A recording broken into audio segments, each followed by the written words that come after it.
Oke, kita sekarang masuk di part 1C. Kita sekarang lihat predestinasi dari Martin Luther ke Calvin.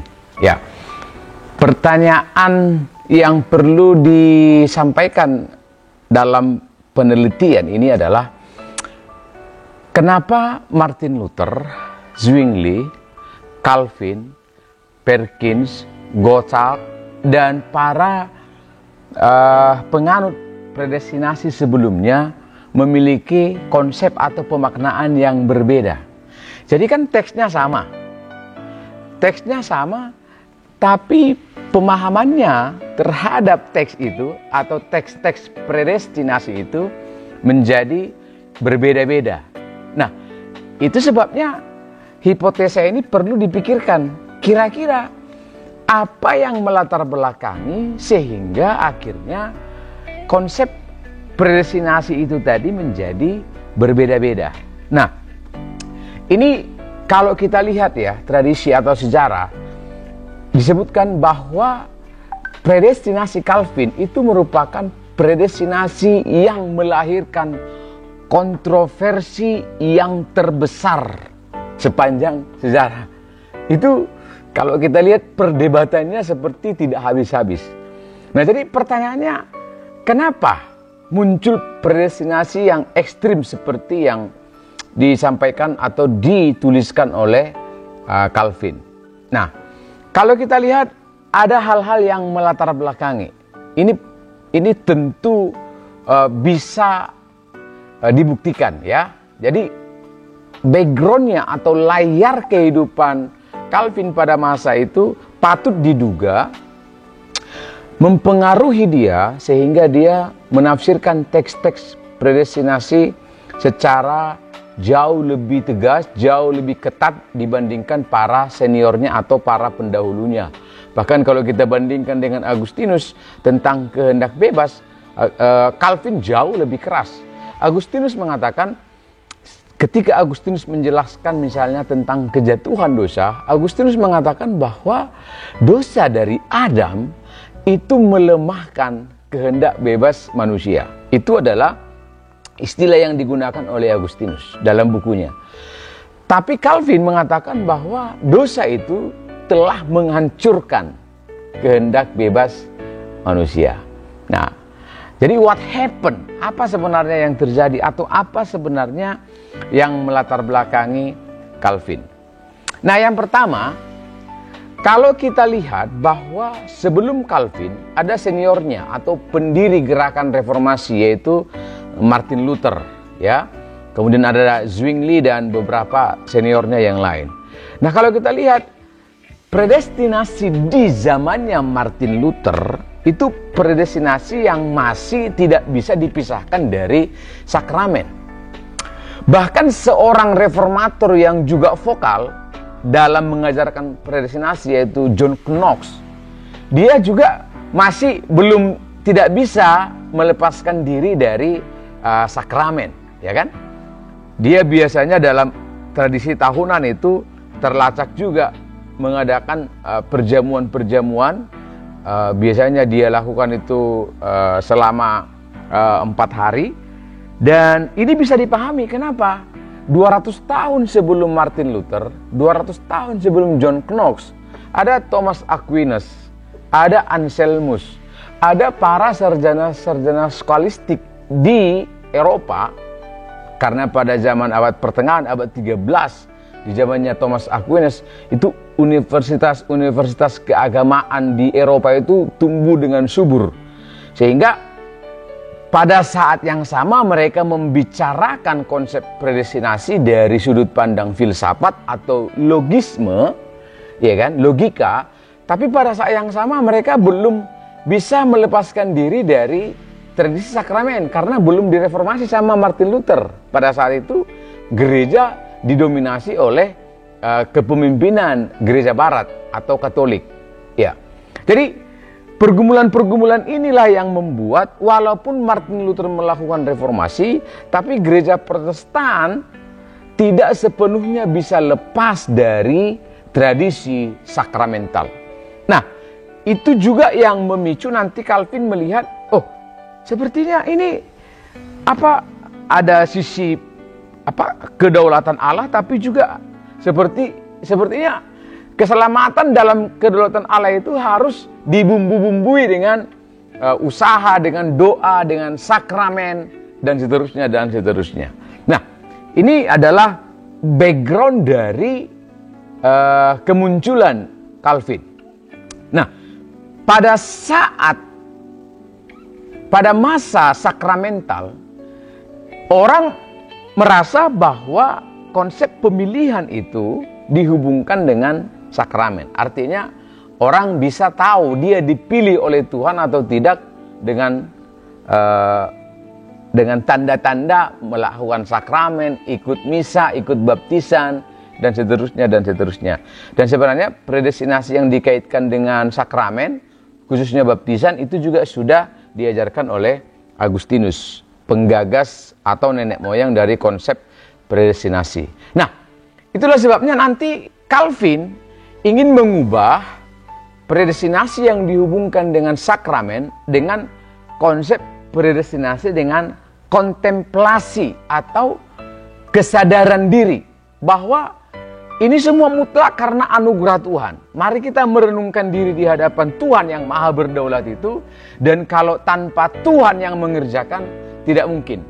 Jadi ada sakramen di masanya sebelum Calvin, lalu di masanya Calvin ingin diarahkan betul-betul predestinasi itu dipahami dari segi kesadaran diri sebagai manusia yang berdosa, yang sudah hancur, dan seterusnya. Nah, dalam beberapa doktrin, Calvin cenderung ikut Luther dibandingkan dengan Zwingli. Misalnya tentang perjamuan kudus, ya kan?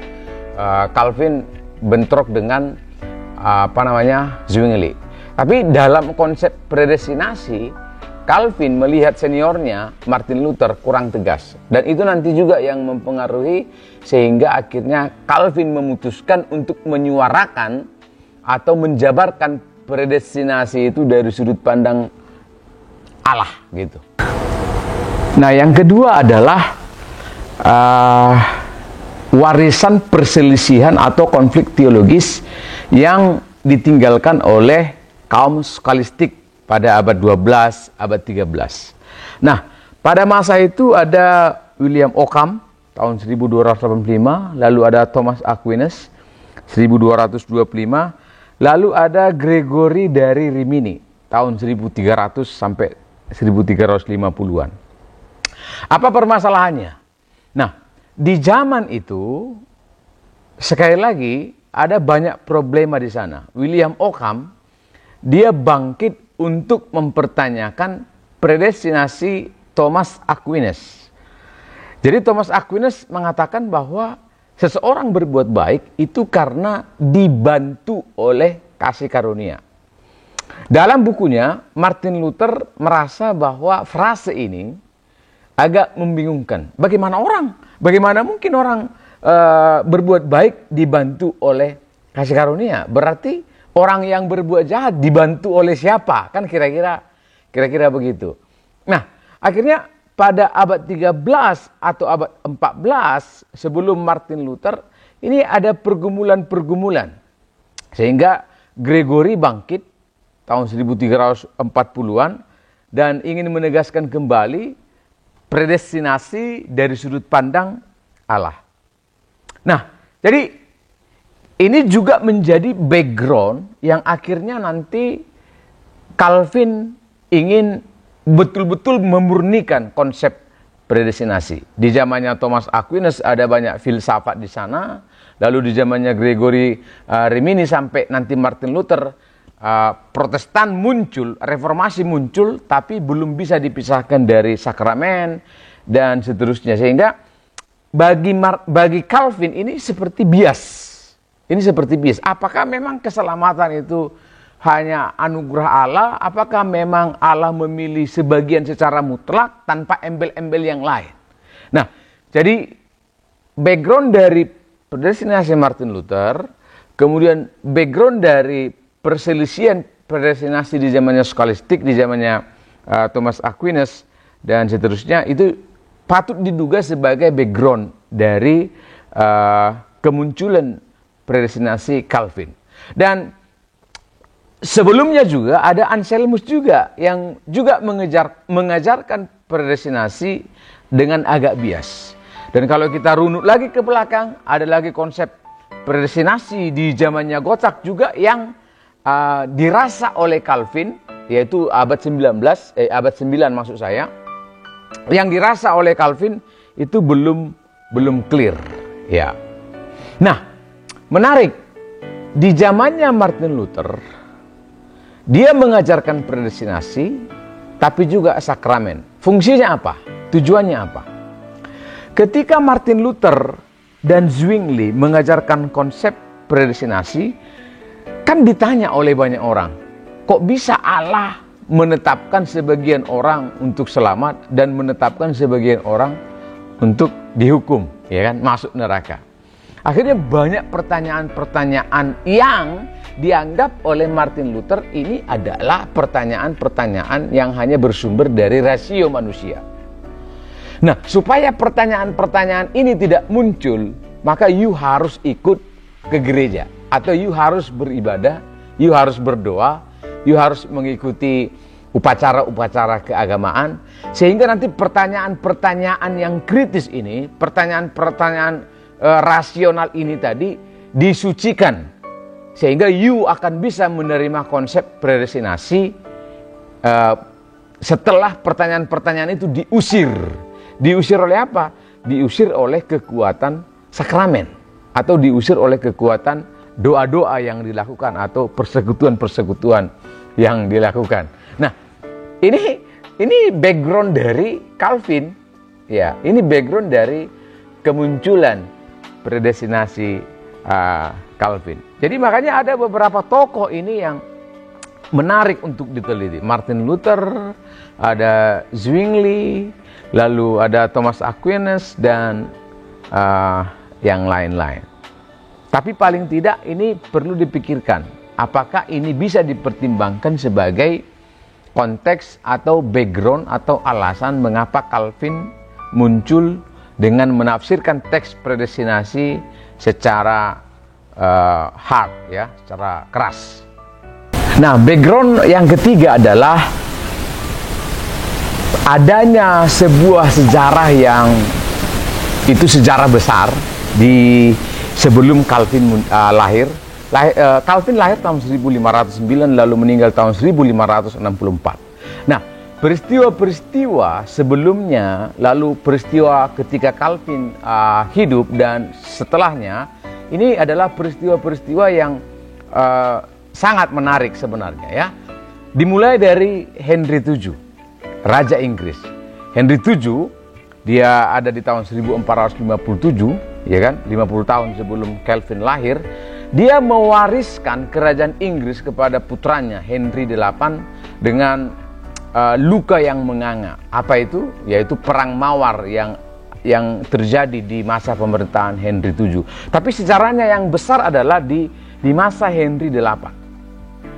Henry ke-8, ya, dari kerajaan Tudor Inggris, dia pada saat itu memisahkan gereja Inggris dari pelukan Katolik.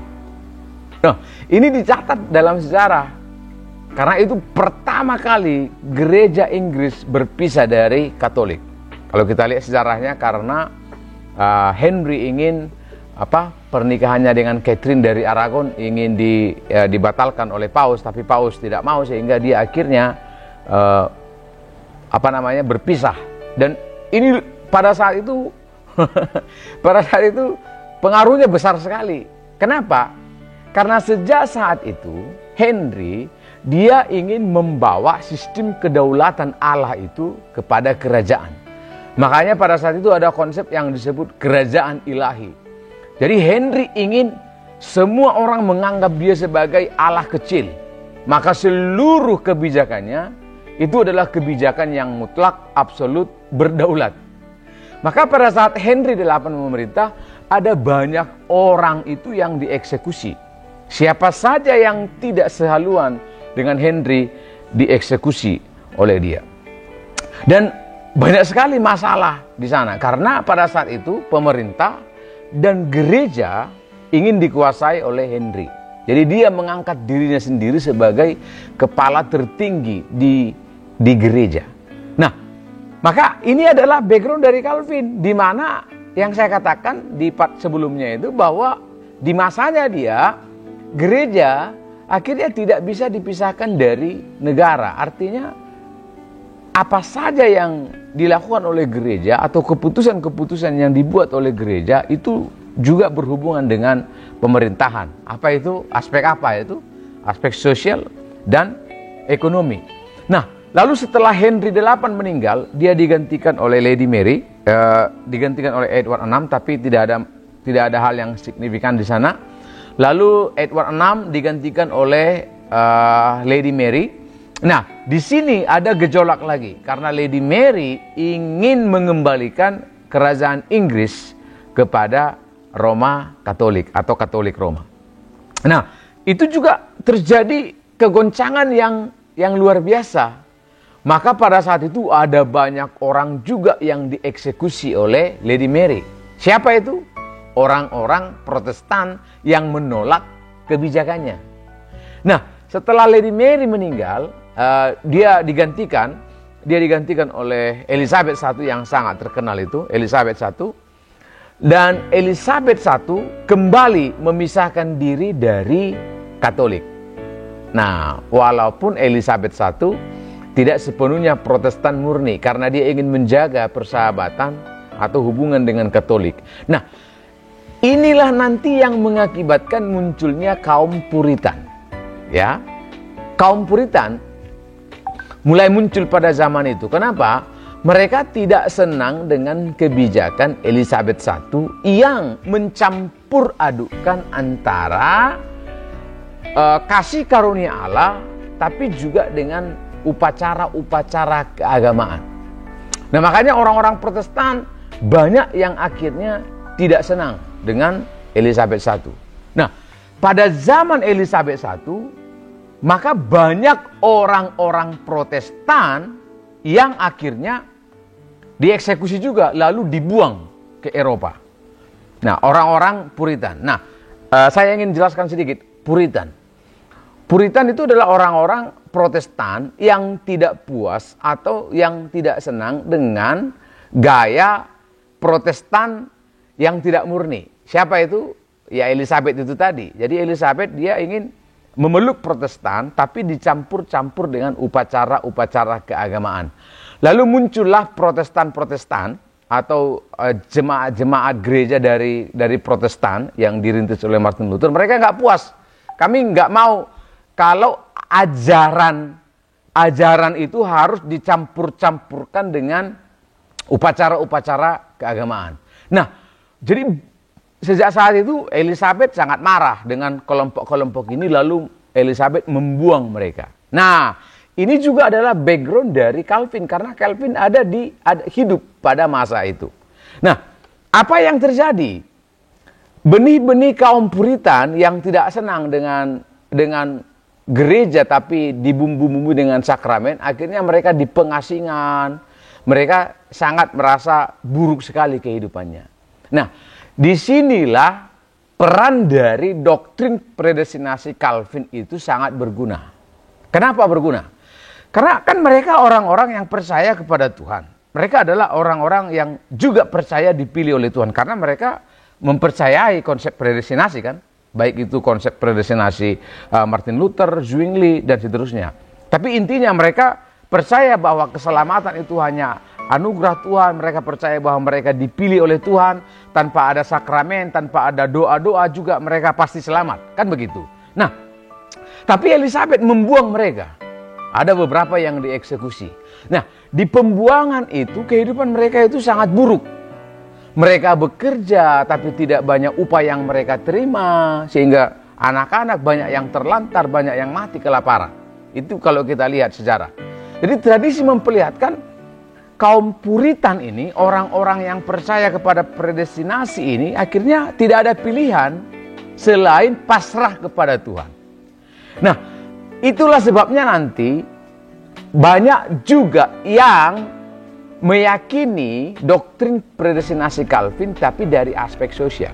Nanti kita lihat bahwa setelah Calvin, orang-orang yang mengkritik Calvin juga memuji Calvin, tapi dari aspek sosial. Kenapa? Karena terbukti konsep predestinasinya Calvin itu menolong orang-orang Puritan atau menolong orang-orang yang sedang kesusahan, yang ada di pembuangan.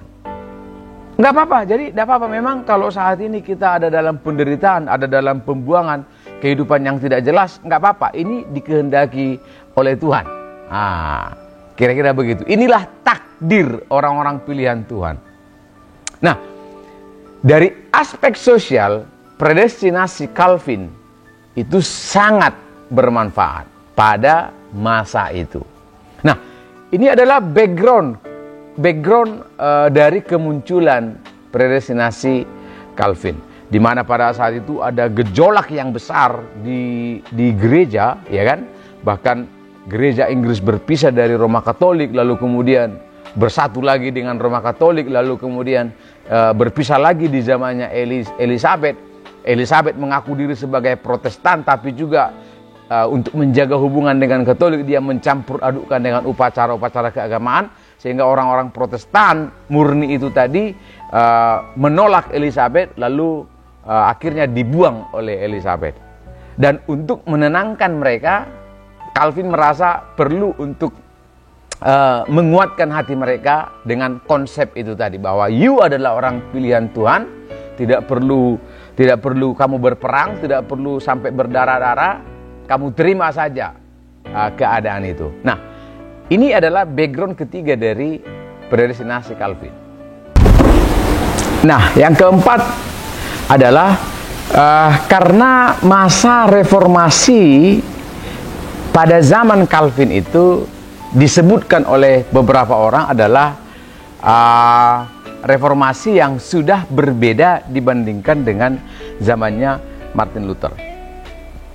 Para penulis atau sejarawan membagi reformasi itu dalam 3. Misalnya seperti yang dibuat oleh Oberman. Yang pertama adalah reformasi yang diprakarsai oleh Martin Luther. Yang kedua adalah reformasi kota-kota. Yang ketiga adalah reformasi sosial, di mana pada saat itu terjadi banyak pengungsi. Ya. Nah, jadi reformasi pertama Martin Luther, reformasi kedua adalah reformasi kota-kota, reformasi ketiga adalah reformasi sosial karena adanya pada saat itu para pengungsi yang begitu banyak. Ya. Nah, Oberman menempatkan reformasi Calvin itu di antara reformasi kedua dan reformasi ketiga. Itu sebabnya para sejarawan membedakan gerakan reformasi dari Calvin dan reformasi Martin Luther, karena 3 tahap itu tadi. Nah, oleh sebab itulah para penulis mengatakan bahwa predestinasi John Calvin pada saat itu adalah predestinasi untuk menanggapi banyaknya perselisihan atau pergumulan dari aspek sosial yang terjadi pada saat itu. Direkam oleh sejarah bagaimana pengungsi dari Inggris yang diusir oleh Elizabeth, yang tadi kita sebut orang-orang yang tidak puas dengan pemerintahan Elizabeth itu mengungsi. Nah, jadi penulis yang lain mengatakan bahwa kalau dihubungkan bahwa Calvin itu dia sangat membangun konsep predestinasinya dari Agustinus, atau predestinasi Calvin itu bercorak Agustinus, lalu dia menghubungkan sama seperti halnya Agustinus, bahwa dia membangun predestinasi konsep pemilihan Allah, atau istilahnya itu takdir itu tadi, karena pada saat itu di zamannya itu ada pemerintahan Romawi juga yang begitu keras, yang begitu jahat, ya, sehingga banyak orang-orang yang sepertinya ya mati begitu saja, ya karena bagaimana tidak mati begitu saja, orang diperintah oleh sebuah pemerintahan yang begitu bobrok, begitu kejam. Nah, itulah sebabnya penulis yang lain mengatakan, misalnya William Bowson, dia mengatakan bahwa predestinasi Calvin itu adalah doktrin penghiburan dan kelangsungan hidup. Nah, Ini ya, doktrin penghiburan dan kelangsungan hidup. Nah, itu juga yang membuat ya, kalau kita lihat ya, ini kan berdasarkan penafsiran orang-orang terhadap bukunya Calvin. Misalnya di bukunya yang ketiga itu, kan Calvin sepertinya ingin mendorong umat Allah supaya tetap percaya kepada Tuhan walaupun dalam keadaan terjepit, ya kan? Calvin ingin meneguhkan mereka bahwa apapun kondisimu, Allah yang mengendalikan nasibmu, karena you adalah orang-orang pilihan Tuhan. Nah, jadi dari pergumulan-pergumulan ini akhirnya banyak pemikir yang mengatakan bahwa predestinasi Calvin itu impossible, tidak mungkin atau mustahil jika dipisahkan dari konteks yang ada pada saat itu. Nah, maka apa akibatnya? Kalau dari fakta-fakta ini kita melihat ya, dari background-background ini kita melihat, maka kita bisa membuat sebuah dugaan yang kuat tentunya bahwa predestinasi Calvin tidak atau pasti berkaitan dengan kondisi pada saat itu. Yang pertama, kondisi gereja yang carut marut. Yang kedua, banyaknya perang yang tidak berhenti. Yang ketiga, banyaknya orang-orang Kristen yang saat itu sangat menderita, ya kan? Itu menderita bukan karena kesalahan, tapi karena pihak-pihak lain, ya, pihak pemerintahan saat itu. Nah, itulah sebabnya predestinasi Calvin hanya bermanfaat pada saat itu dari aspek sosial. Maka ketika predestinasi Calvin itu dipertanyakan dari sisi teologis, dari sisi logis, itu repot. Atau dari sisi filosofis, itu repot. Dan Calvin mengakui sangat kesulitan ketika menjawab pertanyaan-pertanyaan tentang predestinasi jika pertanyaan itu ditanyakan dari aspek filosofis atau teologis. Dia kesulitan dia. Makanya dia mengatakan, ya sudahlah, itu haknya Allah, itu haknya Tuhan. Kamu nggak usah berkomentar apa-apa tentang pemilihan Tuhan, ya kan? Kita tidak dalam posisi menanggapi atau mengkritik pemilihan Allah. Posisi kita sebagai manusia hanya menghormati pemilihan Allah. Nah, maka konsep predestinasi Calvin pada saat itu kesulitan jika dibahas dari aspek teologis, dari aspek filosofis. Nah, ini yang membuat akhirnya nanti percakapan predestinasi itu menjadi tidak habis-habis. Kenapa? Konteksnya muncul dari sosial, tapi pertanyaannya dari sisi teologis atau filosofis. Susah ketemunya. Itu sebabnya saya punya kerinduan yang besar supaya penelitian ini paling tidak menjadi benang merah. Ya, tentunya posisi saya nanti akan saya buat dalam bentuk sebuah tulisan yang formal, ya, dalam bentuk tulisan yang formal. Nah, jadi gagasan-gagasan Calvin pada masa itu adalah bahwa orang pilihan Allah tidak usah khawatir karena Allah adalah tempat perlindungan yang hebat bagi umat pilihannya, sehingga apapun kondisi tidak perlu khawatir. Ya, ada sebuah frase atau sebuah istilah yang digaungkan oleh Calvin pada saat itu, bahwa Allah tidak dengan sengaja membiarkan orang-orang percaya dalam kesusahan. Allah tidak dengan sengaja membiarkan orang-orang percaya dalam kesusahan. Ya. Nah, sekali lagi, bahwa ketika ditelisik, predestinasi Calvin susah untuk dipercakapkan dari sudut teologis.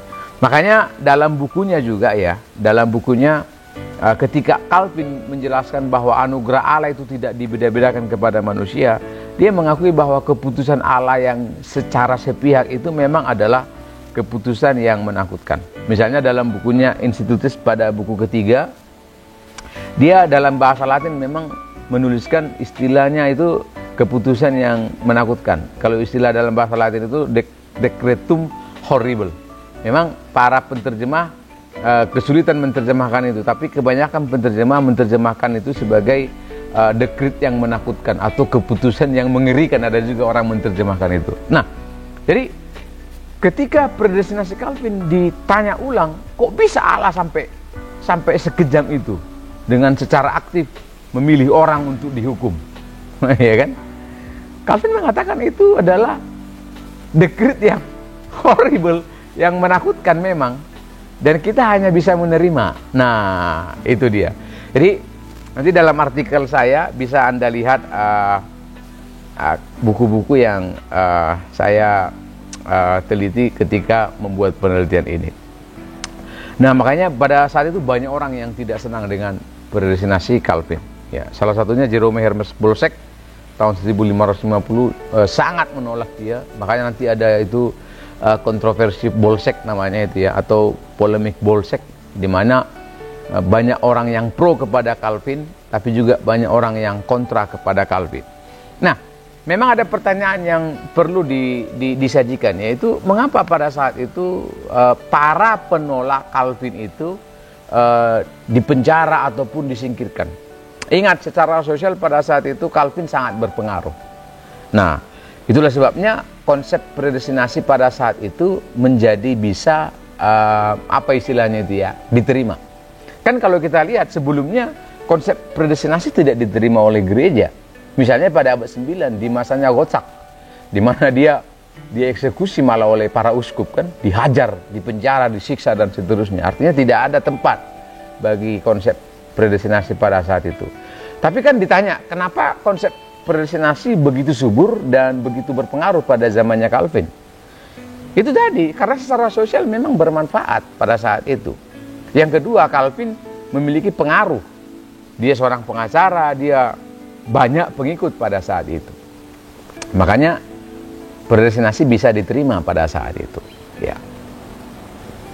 Nah, jadi paling tidak ini adalah background dari kemunculan predestinasi dari Calvin. Sekali lagi, teksnya sama tapi dimaknai secara berbeda. Ya, tanya kenapa? Nah, kenapa teks yang sama diterjemahkan, dimaknai secara berbeda oleh para penganut predestinasi? Karena itu tadi, karena konteksnya berbeda-beda. Ya, kalau kita ulang sedikit, Agustinus, dia predestinasinya juga mengalami perkembangan. Martin Luther punya kekhasan, Zwingli punya kekhasan, dan seterusnya. Nah, jadi nanti kita akan lihat berikutnya, di bagian berikutnya kita akan lihat setelah Calvin ada pengakuan-pengakuan gereja reform, ya, pengakuan Belgia, pengakuan Skotlandia, pengakuan di Westminster, dan pengakuan-pengakuan yang lain. Bahkan beberapa tokoh setelah Calvin itu juga memiliki konsep predestinasi yang cukup berbeda. Misalnya Bullinger, ya. Setelah Calvin, tidak lama setelah Calvin muncul Bullinger dengan sebuah konsep predestinasi juga yang cukup unik, ya. Menurut saya cukup unik ketika saya melihat dan membaca konsep predestinasi yang dia bangun. Lalu kemudian nanti bahwa konsep predestinasi itu dihubungkan juga dengan pengalaman. Bahwa predestinasi itu akan terlihat dari pengalaman seseorang. Nah, itu juga sebuah varian dari konsep predestinasi. Nanti kita bahas. Ya, God bless you.